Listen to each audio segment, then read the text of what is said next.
It was a hot summer day in June 1818 when one of the larger merchant ships of the East India Company, the Humayun Shah, nosed its way between the banks of the Hooghly River and anchored at Diamond Harbour. In the hold were horses, copper, and dried fruit acquired in Basra in the Persian Gulf. The horses would be pressed into service with the East India Company's army. On the deck, in command, stood a thick-set man with ruddy hair and tanned skin. Anyone giving this man a cursory look would think he was someone from the Middle East or an Indian person dressed as a ship's captain. What gave him away were his piercing blue eyes set in a weather-beaten face. This was a weather-beatenness acquired by too many days spent bracing himself in storms at sea, travelling overland in Palestine, Syria, and Egypt, and acquiring an intelligence that only lived experiences can bring. As this man stood on the deck of the Humayun Shah in 1818, he was 32 years old, but he had already spent 2 decades as a traveller, adventurer, and as an explorer. Growing up in a humble family in Cornwall, as a child he had played the lead in Christmas plays that told the story of St. George. His father was a mariner and had taught him how to hold a rudder and handle a sail, and had encouraged him to sail from a very young age. Standing on that deck, he remembered how his boat had once capsized and he had been fished out of the water wrapped in a wet sail. A naval surgeon, seeing him as a child, had put hot bricks at his feet and drained the salt water from his stomach and lungs. He smiled as he thought about how he had mastered the use of nautical books and logarithms by the age of 10, which was also when he had joined his first ship as a child, leaving his 6 other siblings at home. Memories flooded back. He remembered the day from 3 years ago when a tiger had attacked his palanquin on his first ever visit to India. He had had to shutter himself inside while the bearers ran for help, and the tiger had butted the palanquin before quitting and leaving him alone. Now he had a license from the East India Company to operate in India. He had commanded his first East Indiaman, a type of ship the company used for its business, and the mission was uneventful. Not like the time in Egypt several years ago, when he had been stripped and robbed while trying to gather hydrographic data for the navigation of the Red Sea. On that occasion, he had been so sure that he had dressed like the locals and had thought no one would target him. He had even shaved his head, grown a long moustache, and dressed in a Turkish outfit. But on that day in June 1818, the blue-eyed captain watched the muddy banks of the Hooghly as his ship was expertly steered through to the harbour. Little did he know that in a couple of years, he would become the most talked about figure in Bengal and would inspire a generation of people to pick up where he had left off, not in the naval trade, but in something else entirely. As the Humayun Shah docked, the captain climbed into a small rowboat and headed for shore. As he reached, he could see a small party waiting for him. One man from the party stepped forward and shouted, "Are you Captain James Silk Buckingham?" The Cornish captain's blue eyes twinkled. "I should hope so," he replied.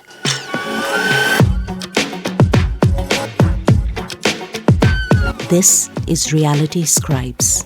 I am Vasundhara Sarneth. And I am Sumit Chaturvedi.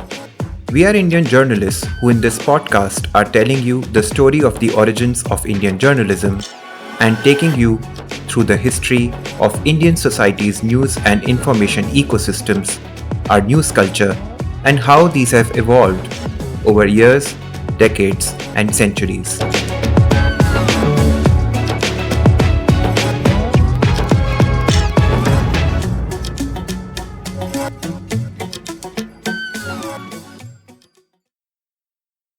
There is a lot to say about the man this episode is about. James Silk Buckingham was a multifaceted figure of the 19th century whose contributions spanned journalism, literature, travel, and social reform. His life and work were deeply intertwined with his time's major political, social, and economic transformations. As a pioneering journalist, fervent advocate for reform, and prolific traveller, he left an indelible mark on the British Empire, particularly in India, where his influence was most pronounced. He was the editor of one of India's first newspapers called the Calcutta Journal. This is his story. James Silk Buckingham was born on August 25, 1786 in Flushing, Cornwall, England.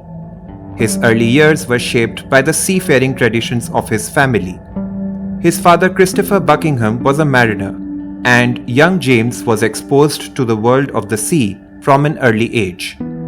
The maritime environment of Cornwall, with its bustling ports and tales of adventure, imbued Buckingham with a spirit of exploration and a desire to see the world beyond the confines of his small coastal town. Buckingham's formal education was limited, as was common for many children of his humble background during that period. However, his insatiable curiosity and thirst for knowledge compensated for the lack of structured schooling. He educated himself by reading voraciously, particularly in geography, history, and literature.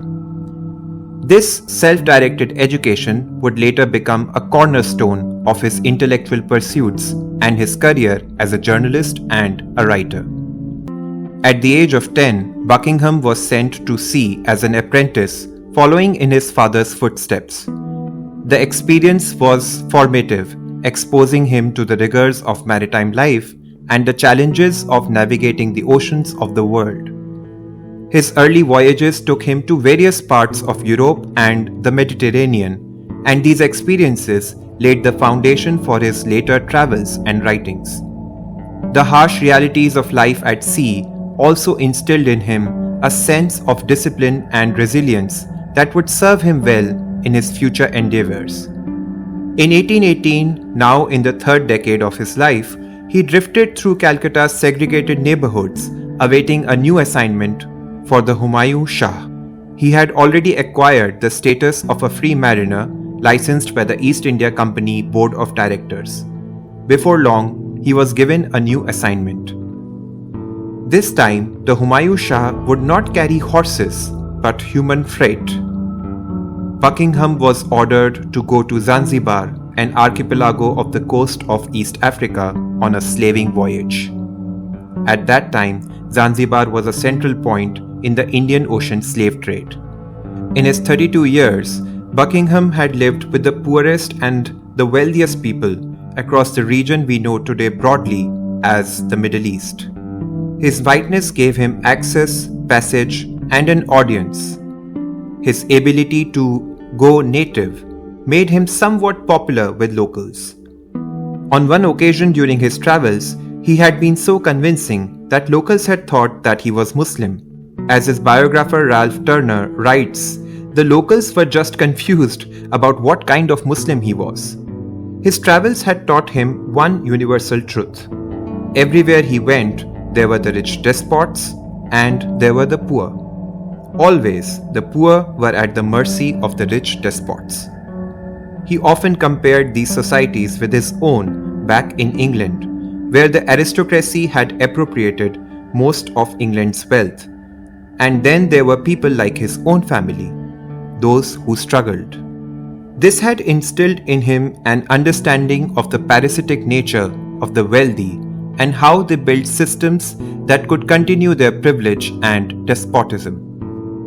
Now in Bengal, as he read the order outlining his next mission as the captain of the Humayun Shah, Buckingham made a relatively easy but painful decision. He said no on principle and gave up his command of his beloved ship. He would not be a party to the slave trade. That no, offered by James Buckingham and the sacrifice of his command in the interest of his principles, resounded through the white town of Calcutta. Frankly, morality wasn't anything that people in the East India Company could be much credited with, given that they were mainly in India to make money without a care for any Indian. But here was this humanitarian. What a fool, thought one part of the Calcutta elite, usually the more conservative elements. To put it in today's language, the other side went, "Well done, man."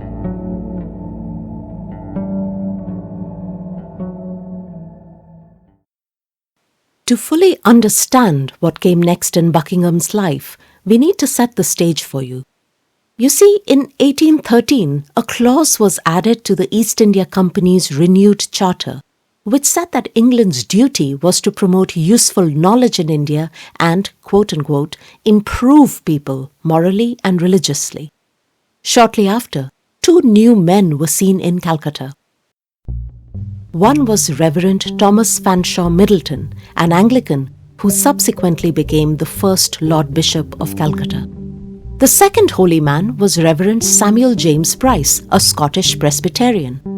Given that at that time there was no Presbyterian place of worship, Bryce asked Middleton if Presbyterians could use the Anglican Cathedral on alternate Sundays. Middleton said no. This friction started a low-intensity sectarian war between Bryce and Middleton. Middleton opposed the building of Presbyterian churches, but ultimately Bryce got his own church. The only casualty of the battle between the two reverends was the mental health of Governor-General at the time, Rawdon Hastings, who was stuck as a referee between these two men of Christ. While Lord Bishop Middleton is not relevant to Buckingham's personal story, Reverend Samuel James Bryce certainly is. So you're going to hear about him through this episode. You see, Reverend Bryce was not content with just being a man of God. He also started a newspaper called the Asiatic Mirror, and in 1815, he was cited twice for violating the prevailing press rules. He had outlined a military route from Janakpur to Kathmandu, and on the second occasion, he had discussed the formation of a new military regiment made up of Indians. The censor at the time was a man whom we met in the last episode, John Adam, who was, amongst other things, officious and afraid of any germ of progressive thought. Bryce thought Adam was too severe. Adam was an unrelenting stalwart of the opinion that the press should be controlled. He would have found himself right at home in present times, we think. But who was John Adam? He was someone who had come to India at the age of 16 and had risen in rank through sheer dint of spirit. Governor-General Wellesley had appointed him as the head of the Confidential Department of Government, and Lord Minto had promoted him to Chief Secretary of the Military Department. Between 1812 and 1819, John Adam was further elevated to the Supreme Council of Calcutta. This meant he also served as the Chief Secretary in the Political Department. In this role, one of his primary tasks was to act as the censor, the position that Wellesley's 1799 regulations had instated.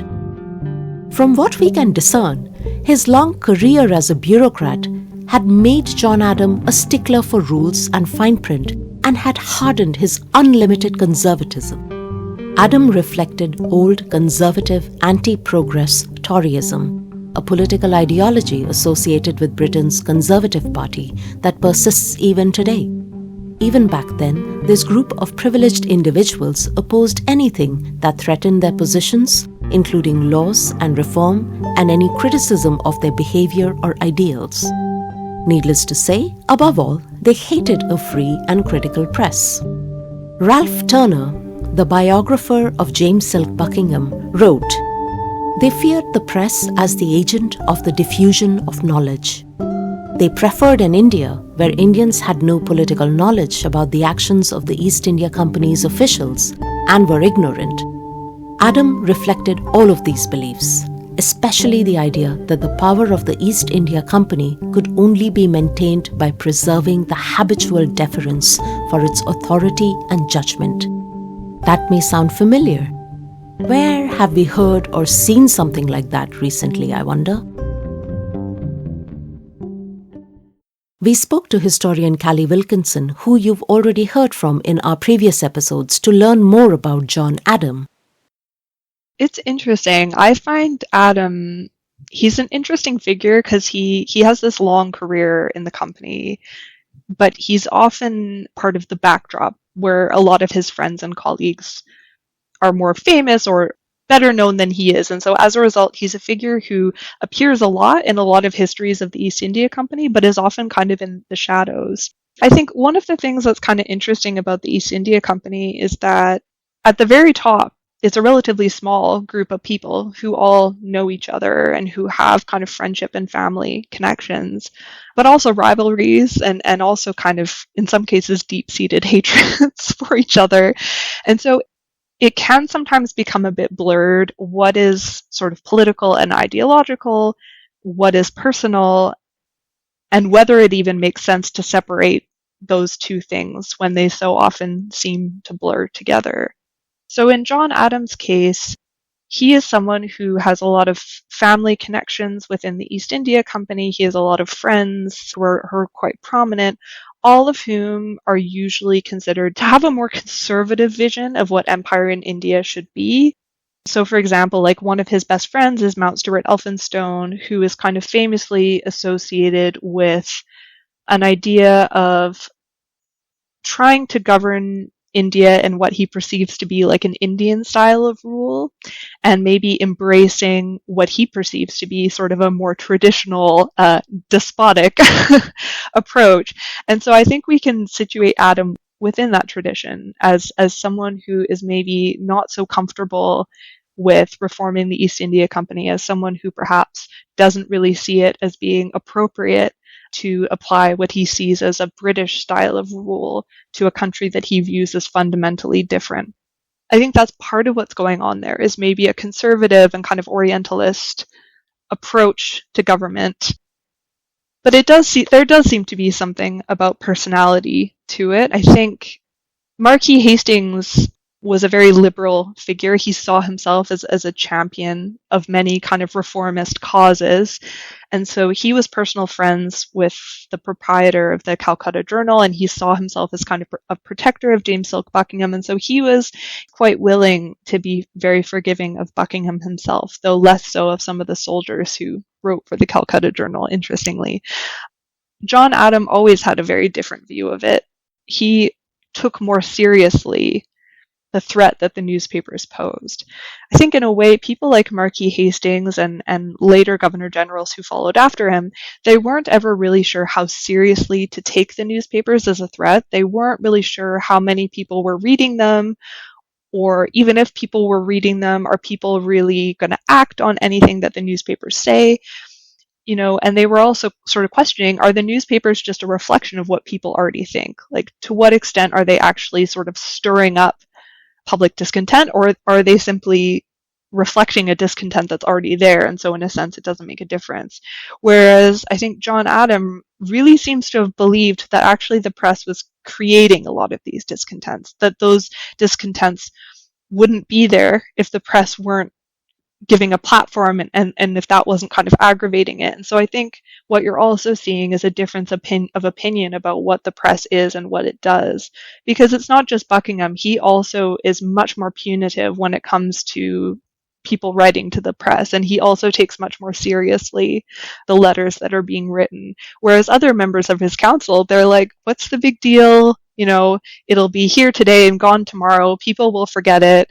You have some of Adam's contemporaries who say, actually, you're just giving greater visibility to these things. They wouldn't be a problem, and you're making them a problem by taking this approach, when actually otherwise they would be ephemeral and they would just be forgotten. There is also an additional thing you need to keep in mind. Ralph Turner, Buckingham's biographer, cites how Adam himself once described the British presence in India and how it worked at 3 levels. First, military and civil officers. Second, people with licenses to operate in India. And third, people who lived in India without licenses or who had indifferent occupations. The first level was most structured through ranks and promotions. The second level consisted of merchants who had made enough money to have the doors of the upper class thrown open to them. This class also had some liberals.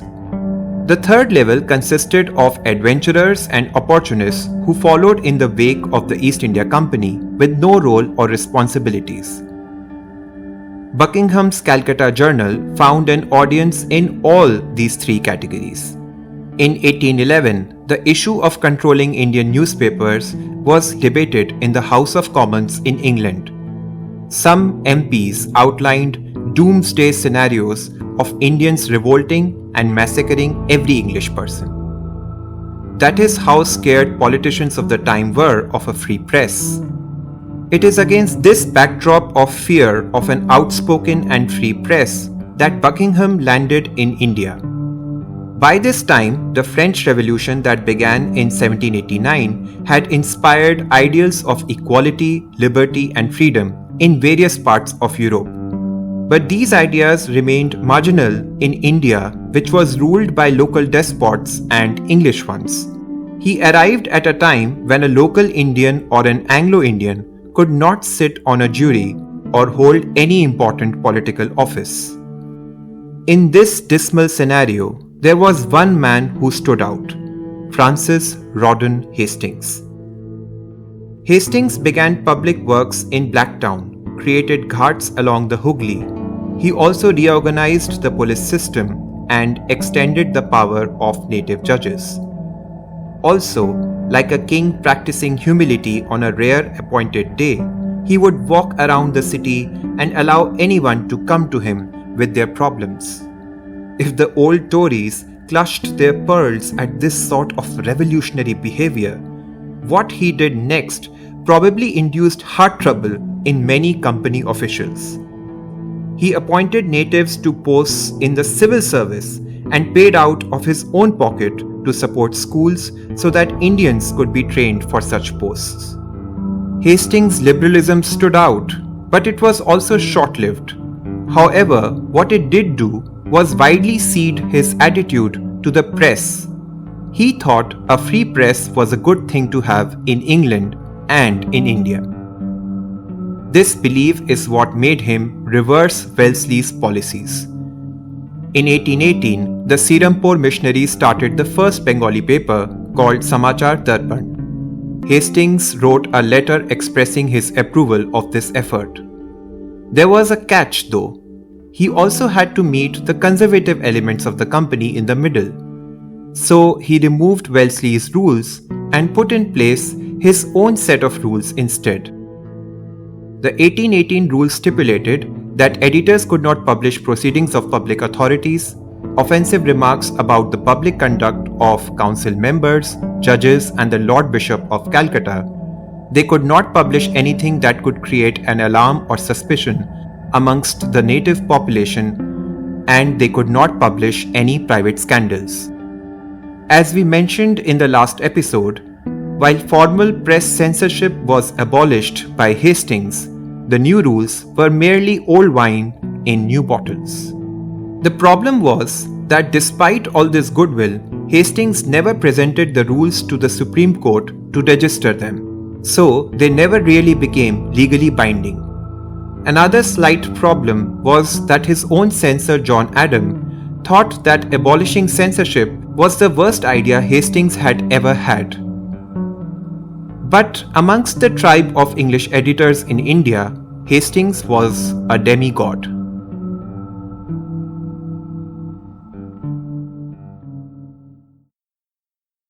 So this is all that was going on in Calcutta when Buckingham declined the slaving voyage. Amongst his admirers for this decision was Francis Rawdon Hastings, the Governor-General, who developed a sort of fondness for this sailor. Another admirer was a wealthy merchant of liberal persuasion called John Palmer. As Buckingham became the talk of colonial Calcutta for stepping down from the captaincy of the Humayun Shah on moral grounds, people also began to take an interest in his other writing, specifically his work on Palestine. Called Travels in Palestine, the manuscript was a revelation. Not only was James Silk Buckingham the Cornishman widely travelled, but he also had some serious literary skills. If you don't believe us, you can find Travels in Palestine on Google Books. Trust us, it is worth a read. if you can tolerate some Orientalism. Now, the merchant John Palmer, however, had read the manuscript and soon devised a way of putting Buckingham's skills to good use. He offered him a newspaper editor's post that could be the voice of Calcutta's merchants. The teaser for what was to come was published on September 22, 1818. It was a prospectus for the Calcutta Journal. On October 2, 1818, the Calcutta Journal debuted with 8 quarto pages. It was different. There was an order to the news, and there was so much news in it. There were reports from England, Europe, South Africa, Syria. There was also local news. One item called out inefficient policing in Bengal. Another item called out the behavior of people in European dress, basically a nicer way of saying white people, who made streets unsafe at night. In later issues, Buckingham would print scientific news and discussions, like steam navigation and the possibility of machines for conveyance that weren't hitched to horses, or how a gas-filled leather bag stretched over a cane frame propelled by oars and bellows could take people from Bombay to London. And then he also published literary reviews of plays or books. The Calcutta Journal also described India as few papers had before. Storms, lightning strikes, descriptions of rice fields and woodlands, unclaimed jungle where tigers roamed. The Calcutta Journal described India's wildness, beauty, and its dangers. However, even though it vividly described the dress, customs, habits, and behavior of the locals, it still showed Indians only as part of the background. Indians were still presented as people without agency. In a way, Buckingham had sensed and reflected the East India Company's indifference to Indians. This is something that we can also see clearly in his writing on Palestine. Buckingham was good at observing what was happening around him, but in his writing, non-white people often appeared as things he was observing. He couldn't completely escape the pull of Eurocentrism and the Orientalists' gaze, which made him sometimes reflect the attitude of the East India Company towards Indians. He had also noted the self-indulgence of his English compatriots, their lives filled with luxuries they could only imagine back home in England, the flirtations of younger women, the scheming of older ones, endless rounds of dinners, balls, sporting events, and gossip. If Netflix is listening, there's a Desi Bridgerton idea here with Buckingham at the center. But remember, you heard it here first.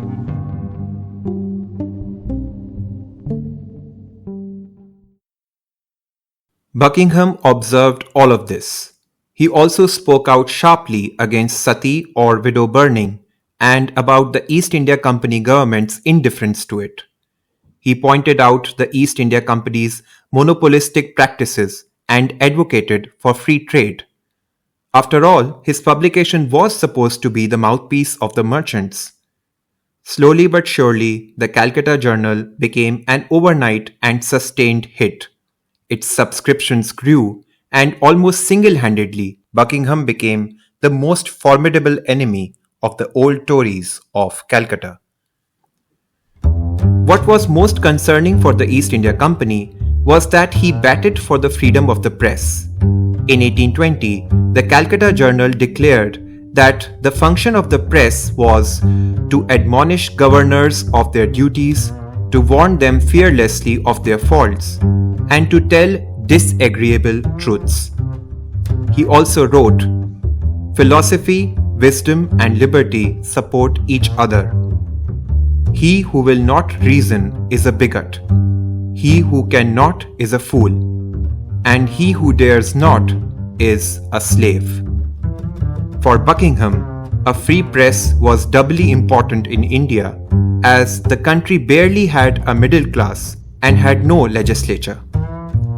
So, newspapers were even more critical in holding the government accountable. In this manner, the Calcutta Journal became the paper of the public, a subtitle that Buckingham added. Buckingham had declared war on the enemies of press freedom. He impressed upon his readers that he fully intended to subject the government to the control of public scrutiny. With that, he threw open the columns of the Calcutta Journal to the public, just like William Duane had once done. Buckingham also created a republic of letters. By 1819, the letters flowed regularly. By 1821, it was a deluge, with the Calcutta Journal receiving up to 50 letters a day. To his credit, Buckingham published at least 1,000 letters as the editor of the Calcutta Journal.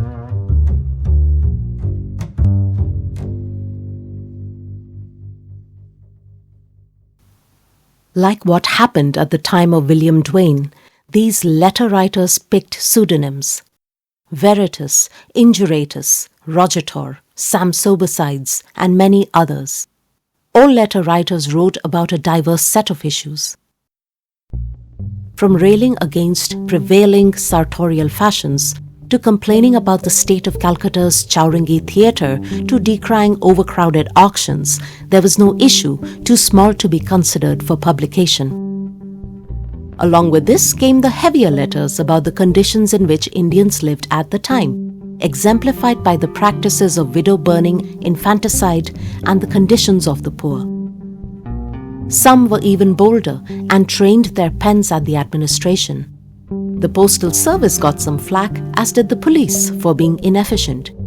Even the courts were not spared. They were too slow and expensive. And then there were the superhero letter writers who, as James Silk Buckingham's biographer Ralph Turner writes, had no fear of God or government.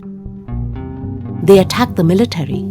Just as in the days of James Augustus Hickey and William Duane, the stream of complaints was similar.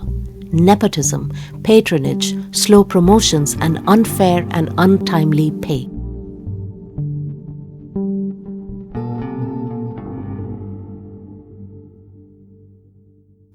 We're back to historian Callie Wilkinson to learn more about these letter writers. Specifically, we were interested in the pseudonyms they picked for themselves. What struck us is that the pseudonyms used by letter writers in both William Duane and Buckingham's time were often Latin. Did that say anything about their class status or give us a clue as to who they might be? They're choosing their own pseudonyms, and there is significant continuity in the kinds of names that they're choosing. And you're right to say that a lot of them are coming out of the Latin tradition. And it has to do with the fact that for sort of gentlemen of the period, so if you were a middling or upper class person, the classics would be essential to your education. And the idea was that by reading classical authors, by reading Greek and Roman histories, it's not so much that you're looking to learn particular facts, but instead you're learning to acquire certain virtues. So you're sort of modeling yourself after these people from the classical period.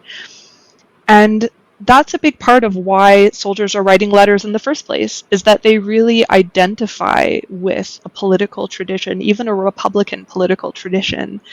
They have a certain idea, a romanticized idea of a sort of civil society, and they see themselves as belonging to that.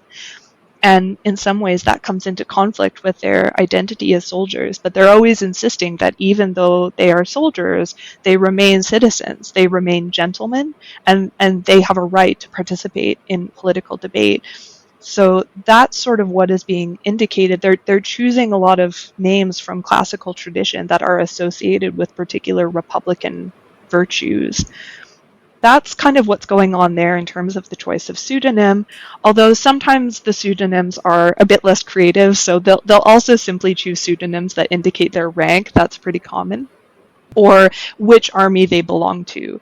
And so the choice of pseudonym really depends upon what it is that they're actually writing about. So for example, if you're writing a letter and you're complaining about the sort of negative effects of the military hierarchy, or you're complaining about the tyranny of senior officers, then you might sign your letter a sub, because that indicates your position within the hierarchy. You're indicating to your readers that you're a junior officer.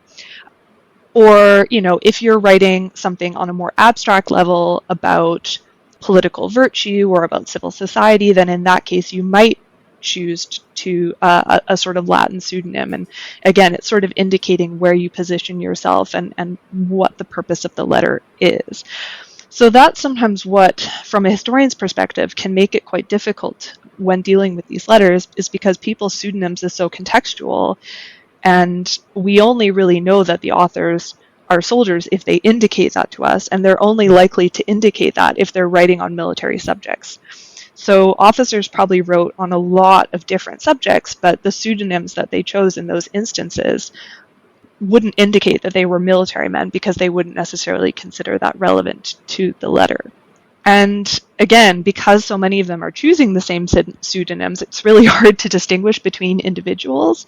And the only indication that we have that some letter writers were consistently writing, so the same person writing, is because the editor says so. So sometimes the editor will include a little kind of introduction before a letter, and they'll sort of say, this is kind of like a devoted correspondent who's written to us several times. And, you do have some figures who do this. So for example, like at one point in the 1820s, there's an advocate general in the Bengal army who is always writing on military law. And in that case, the editor will indicate, okay, it's the same correspondent who's an expert on military law who's been writing these letters. But for the most part, we just have to guess. And for the sake of caution, you have to assume that it's different people writing where we have no indication that it's the same person. As all of this was happening, one man watched the success of the Calcutta Journal with extreme concern. This man was none other than the censor now elevated to the Supreme Council, John Adam. At the time, there were 8 other newspapers in circulation in Calcutta. The important ones out of these were the Calcutta Gazette, the Morning Post, the Calcutta Government Gazette, the Indian Gazette, the Bengal Harkaru, and the Asiatic Mirror. When Buckingham had announced the publication of the Calcutta Journal, he had also attacked these papers for lacking sentiment and being 7-fold repetitions of each other. The editors and publishers of these newspapers were none too pleased to be called inept at their craft. That is why the Calcutta Journal was attacked openly from the day it was published. In addition, Buckingham's character was attacked by letter writers in these papers. One allegation was that Buckingham had 4 wives, and because he had travelled widely in Egypt, Mesopotamia, Syria and Persia, he was believed to have undertaken many matrimonial adventures. Amongst his most venomous attackers was Reverend Samuel James Bryce, who, as we told you before, apart from being the Presbyterian Poobah or the head honcho of Old Calcutta, was also the editor of the Asiatic Mirror. Bryce had published a story about an incident where Buckingham had danced the quadrille with several ladies on the streets of Chowrangi without music. The quadrille was a dance form that involved 4 couples taking turns dancing as 4 points of a square. Sounds really boring, not for Bryce apparently. Anywho, this was presented as evidence of Buckingham's immorality. Buckingham responded by saying that he had merely demonstrated the quadrille to a lady trying to decide whether the dance form would be appropriate for a masquerade ball she was considering hosting. He also referred to Bryce as the be-whiskered moralist. Bryce took it to the mattresses. In 1819, a letter was published in the Asiatic Mirror which accused Buckingham of attacking innocent people and of having connived in a seduction. The real story behind this accusation was downright ridiculous. A man in England had cheated on his wife with another girl and was sent to a mental asylum and subsequently released. Buckingham had reprinted this news item in the Calcutta Journal and had condemned this man's release. Hardly progressive, but he had not been personally involved in the drama, and there was no truth to the allegation of seduction whatsoever.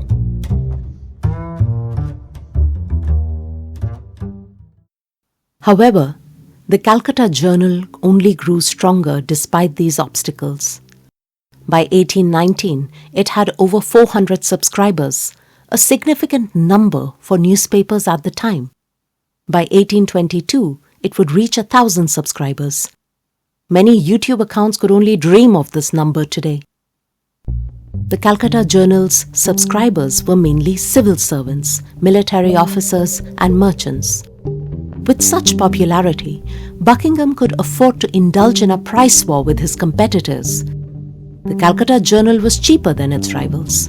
The financial success of the paper allowed Buckingham to modernize their printing press, and he was also able to open a library. By 1822, the estimated value of the Calcutta Journal was £40,000, and Buckingham owned 3/4 of the paper, with his estimated earnings at about £8,000 a year. As news of this Cornish sailor editor's newspaper grew, detractors crawled out of the woodwork. Some were former friends turned into enemies. A Swiss adventurer named Burckhardt had once travelled with Buckingham. In 1814, when the two were in Jeddah, Buckingham became ill.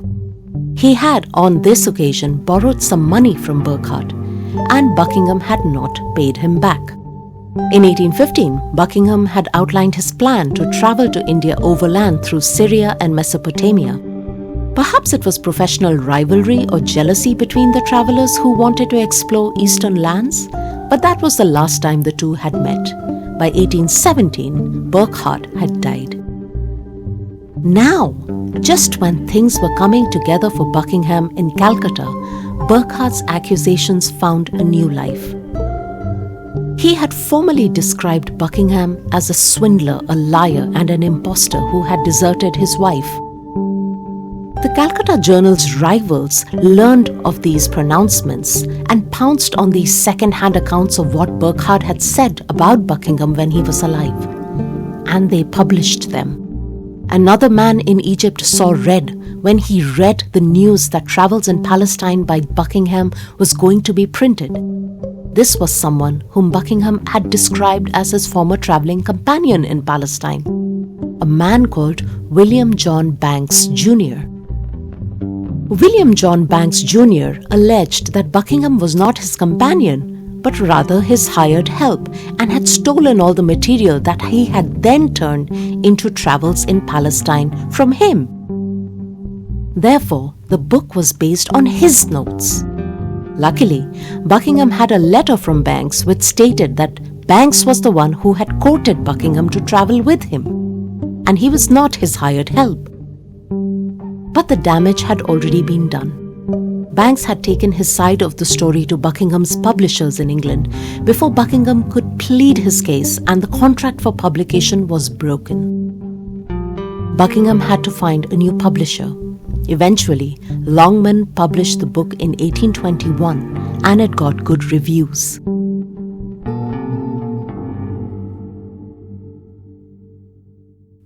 In 1819, the Governor-General of Madras was a man called Hugh Elliot. He had been informed of the recent extension of his tenure. Elliot was not very popular with the tribe of editors in Madras.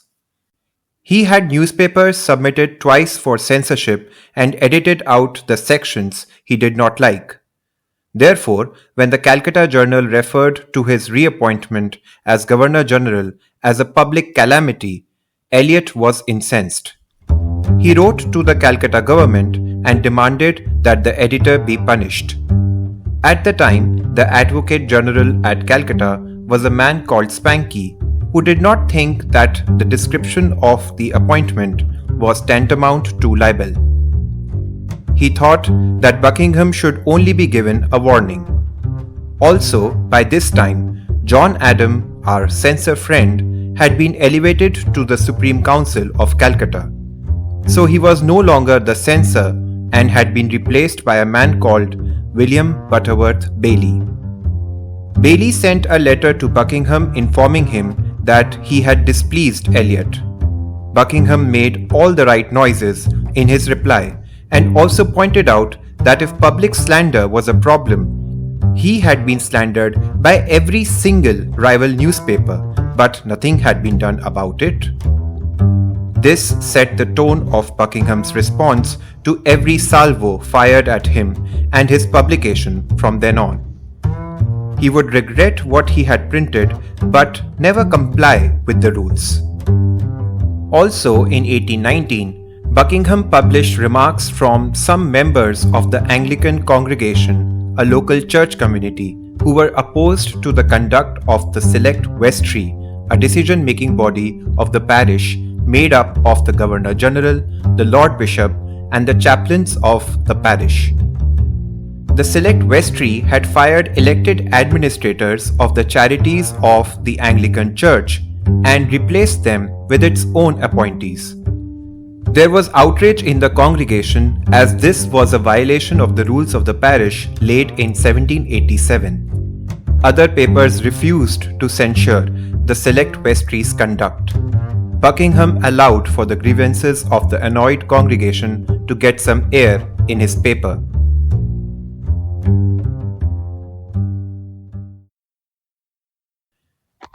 A man called Darwall, a clerk at the church, crossed paths with Buckingham while horse riding. Buckingham was in a horse buggy. Darwall was like an 18th century troll. He was so incensed when he saw Buckingham, who had slandered the good name of the Anglican Church, that he cut at Buckingham with his riding crop twice. Buckingham struck back and challenged Darwall to a proper fight without being horse-borne. I guess that was a thing back then. Nothing came of the challenge, but the message had been driven home. Buckingham was now anti-church because he had supported the rules of the parish and drawn attention to how the church had violated them. Before long, Buckingham once again drew the attention of the authorities. He received a letter from a man in Madras who wrote about how the soldiers in the Madras presidency were being paid in the depreciated currency of the Nizam of Hyderabad. So what was this all about? Officers in the Madras presidency were exchanging company gold for cheaper money and paying the soldiers with that. The letter writer told Buckingham that this was demoralizing the soldiers. Oddly, when officials of the Madras presidency complained to the Bengal presidency's censor, our new friend Bailey, he asked for the name of the letter writer and took no action against Buckingham. As luck would have it, there must have been someone who took this matter seriously at Hyderabad, and a company investigation was launched into the allegations. The matter was then corrected. What this signaled to Buckingham was the power of a free press. However, the former censor John Adam, who had been elevated to the Supreme Council of Calcutta, thought differently. He saw Buckingham's success with a growing sense of dread. Meanwhile, the Madras presidency's officials weren't happy with the Bengal presidency's inaction against Buckingham. In 1820, they imposed a postal sanction and stopped the Calcutta Journal at Ganjam until more postage was paid. Buckingham knew exactly what the Madras authorities were doing. They were trying to kill the circulation of his paper in that presidency. So, he slashed the Calcutta Journal's subscription rates for his subscribers in Madras. The announcement of this move came in the next issue as the Notice to Madras Subscribers, where he said he was undertaking the sacrifice so that the people of Madras could see, learn, and know about topics which no other paper in India was discussing at that time. Censor Bailey, probably tearing his hair out at this point, was forced to send a letter to Buckingham saying that his remarks were offensive to the government and that he had to apologize to the Madras presidency. Buckingham did not apologize even in writing on this occasion. Instead, he wrote a long piece in the Calcutta Journal defending his stance and decrying the postal sanctions undertaken by the Governor-General of Madras. Soft-hearted, hair-tearing Censor Bailey wrote to Buckingham saying, basically, "Yeah, you're right, but could you possibly regret what you did instead of apologize?" Buckingham also made a news story out of this. To his readers, he explained how the acting Postmaster General had discriminated against the Calcutta Journal. and how the journal's defiance of both the Madras and Bengal authorities had led to the withdrawal of their demand for an apology. Again, in a dark room somewhere in Calcutta, John Adams sat. He hated the leniency with which Buckingham was being treated. Every conservative, order-loving and hierarchy-loving pore of his body seethed with anger. The government was supposed to control the public. The public, inflamed by the likes of Buckingham, could not control the government. Like a lion in the Gir forest, John Adams waited for an opportunity to put this Cornishman in his place. It would come soon enough. What happened to James Silk Buckingham and his Calcutta journal now that John Adams had him in his crosshairs? How did the confrontation between Buckingham and John Adams unfold? That's next on Reality Scribes.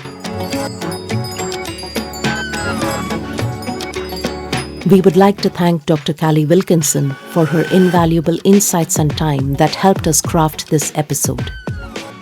Reality Scribes has been conceptualized, scripted, narrated and produced by Sumit Chaturvedi and me, Vasundhara Sirneg. All source material used in this episode can be found in the show notes. The views expressed by guests on the podcast are their own and do not always reflect the opinions of Reality Scribes or the podcast hosts. You can listen to Reality Scribes on iTunes, Spotify, and wherever else you get your podcasts. Don't forget to like, share, and comment, and do subscribe to our channel. Also, click the bell icon for notifications for when we drop a new episode. You can follow us on social media at Reality Scribes on X, Instagram, Facebook, and Patreon. You can also email us your questions and comments at realityscribes@gmail.com for a chance to be featured on our podcast. Thank you for listening. Stay safe, friends.